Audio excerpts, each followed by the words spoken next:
Okay, let's unpack this. Just take a second to think about the amount of data being created now. You've got the AI boom, these huge data centers streaming, everything's connected. Right. And it all relies on chips talking to each other, right? Moving data around. For years, that's been electrical signals, Mhm. electrons running down tiny wires. But, well, we're kind of hitting a wall, a physical limit, really, on speed and efficiency as demand just keeps exploding. So this huge challenge is forcing a big rethink.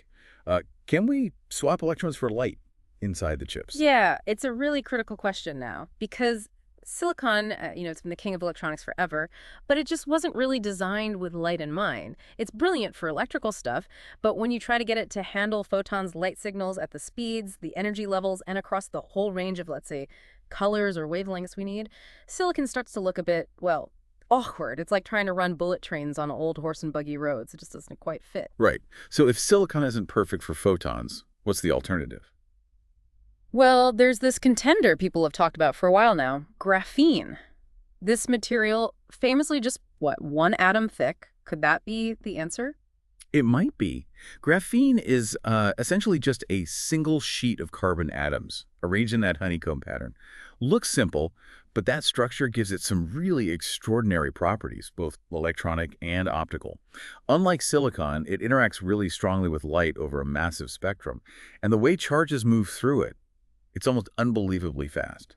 Okay, and for this deep dive, we've gone right to the research. We're looking at a specific technical report, some recent work that directly compares graphene-based optical chips with the traditional semiconductor ones, silicon, germanium, that kind of thing. Exactly. And our mission here is really to boil this down for you. We want to pull out the key takeaways, the stuff you really need to know, so you can walk away quickly understanding the surprising bits, the main technical differences between them, and what the near future might hold for these chips, based only on what this research is telling us. Precisely. So let's get into what they found. Looking at that head-to-head comparison in the report, the first big area is, well, speed and bandwidth. And the research seemed to highlight something pretty dramatic here. It shows graphene photodetectors hitting speeds over 76 gigahertz. And optical modulators, the things that switch light on and off for data, pushing way past 100 GBPs. They even mention potential for terahertz scale operation. That speed difference is really something. Yeah. I mean, put it in perspective. Typical silicon or silicon germanium components today, they're usually running around 25, maybe 50 gigahertz. The report says graphene's ultra-fast carrier dynamics are the key. The charges just react to light changes orders of magnitude faster. When they talk about T-hertz potential, we're talking maybe 20, even 40 times faster than common speeds now. That's not just better, it's a whole different league for on-chip light communication. And usually you think, okay, extreme speed means massive power draw. But the source, it reveals something really surprising about energy efficiency. It says graphene chips can run at less than 1 picojoule per bit. And those super fast switches we mentioned, consuming as little as 35 femtojoules. Right. And if you think about the big picture, data centers especially, which just consume enormous amounts of power. This is huge. The report notes that typical silicon germanium modulators often use over 10 picojoules per bit. Their usual methods, like thermo-optic tuning using heat to change silicon's properties, are just inherently slower and much more power-hungry than what graphene can do. Being able to switch light using tens or hundreds of femtojoules, I mean, that's a quadrillionth of a joule. It means way less power needed for the same data. Plus, it helps with heat, right, which is always a big problem in dense chips. Okay, now this is where it gets really interesting for me, the kind of light these materials can handle. Yeah. We said silicon is limited. The report explicitly states graphene offers broadband optical absorption, spanning from ultraviolet light through visible all the way out to mid-infrared. And that brings up a really important point about versatility, doesn't it? Beyond just sending data fast, standard silicon photonics, it's pretty much stuck in the near infrared. Mainly those telecom bands around 1.3 to 1.55 micrometers, because that's where silicon works okay and where optical fibers usually operate. But graphene, being able to interact with light across this incredibly wide range, high energy UV, longer wave IR, it really opens doors for things way beyond just internet traffic. Maybe sensing, imaging, working with totally different types of lasers, that kind of thing. And what about actually building these things, making the chips? The report mentions graphene has been demonstrated on standard 6-inch CMOS wafers. And that wafer scale integration seems possible. That sounds like a big step for actually making them, right? Oh, absolutely. That's crucial. I mean, one of silicon's biggest strengths, as the source points out, is its incredibly mature manufacturing setup. Decades of refinement. Billions of complex chips made reliably, cheaply on big wafers. That's hard to beat. Graphene manufacturing, still maturing, moving from the lab bench to high volume. But showing it's compatible with existing CMOS processes, the standard way we make almost all electronics, that's a critical step. It suggests you could potentially add graphene's performance without needing entirely new, super expensive factories. The report also mentions how they handle heat. Graphene's thermal conductivity is apparently phenomenal, over 5,000 watts per meter Kelvin. Yeah, it's incredibly high. And as the research notes, that means much more efficient passive cooling, which is vital when you're packing components tightly together. Heat is always the enemy. If heat can spread out and get away easily, you can put more stuff closer together, run it faster without it melting.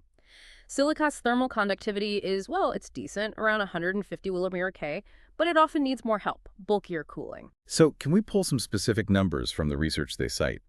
What kind of concrete performance figures did they achieve with graphene devices that the report really highlights? Sure. The report points to specific results like graphene photodetectors showing responsiveness around 0.37 amps per watt at those telecom wavelengths, and that's combined with bandwidths over 76 gigahertz, as you mentioned.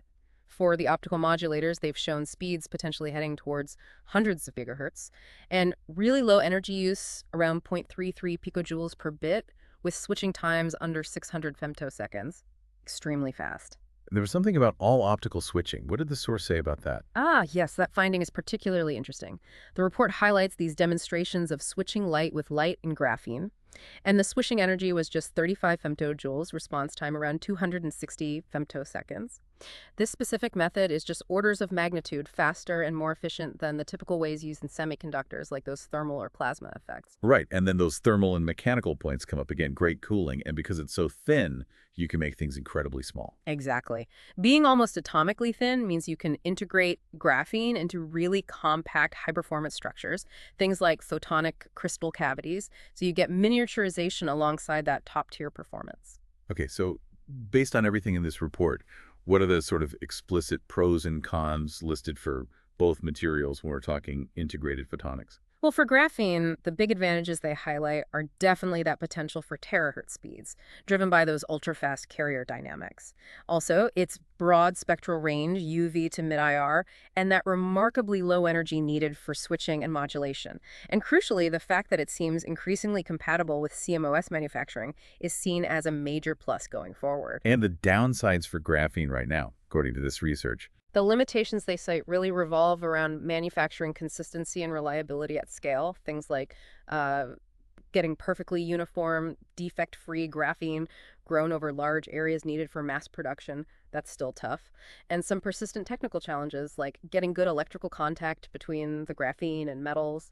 Also, precisely controlling its electronic properties once it's integrated onto a chip, and, long-term packaging and just proving its lifetime reliability, those are still active research areas. Got it. So amazing potential performance, but making it perfectly, reliably, and massively.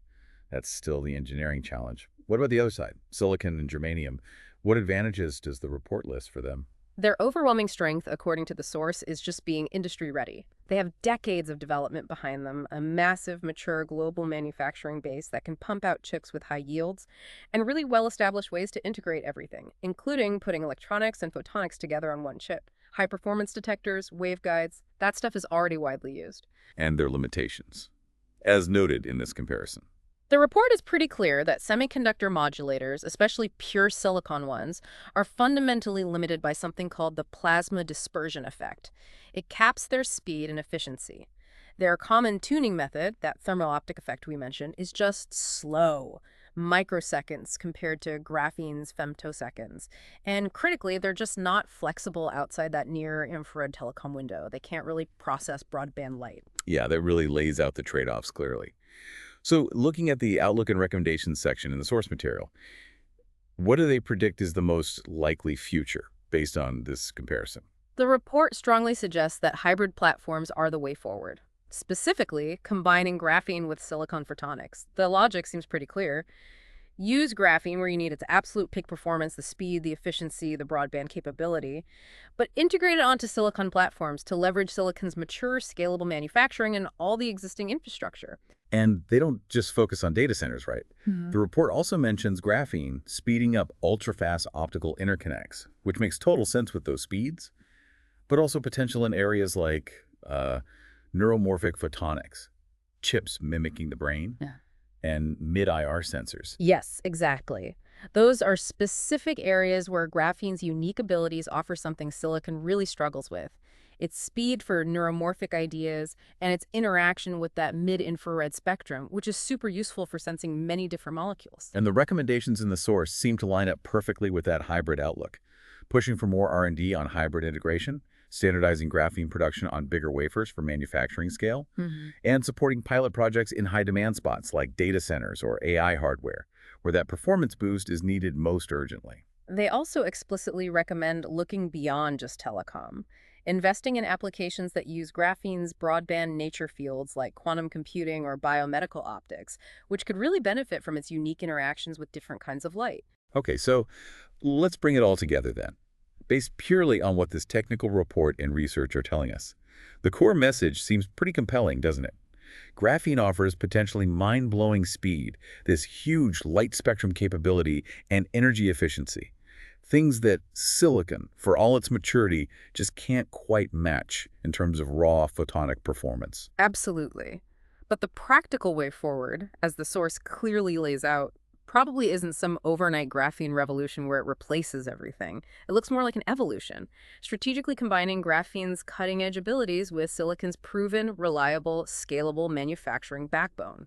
So the most likely immediate future, drawing from this detailed technical assessment, is that hybrid approach. Chips getting the best of both worlds, using graphene to push past silicon's speed and broadband limits, while still relying on silicon's maturity to handle the manufacturing and reliability side, where graphene still has some hurdles. Right. And hopefully this deep dive has given you a focused snapshot of that crucial technical comparison and the likely next steps for integrated photonics straight from the insights presented in this specific source material. And finally, thinking about that incredible potential the report highlights, graphene's sheer speed, working across that huge spectrum from UV to mid-IR, even touching on quantum and biomedical uses, it makes you wonder, doesn't it? What completely new things become possible? Not just faster data, but entirely new ways to use light on a chip to interact with the world. When that chip can process light that's not only incredibly fast, but can also see and manipulate a much, much wider range of colors than we ever could before. This raises an important question.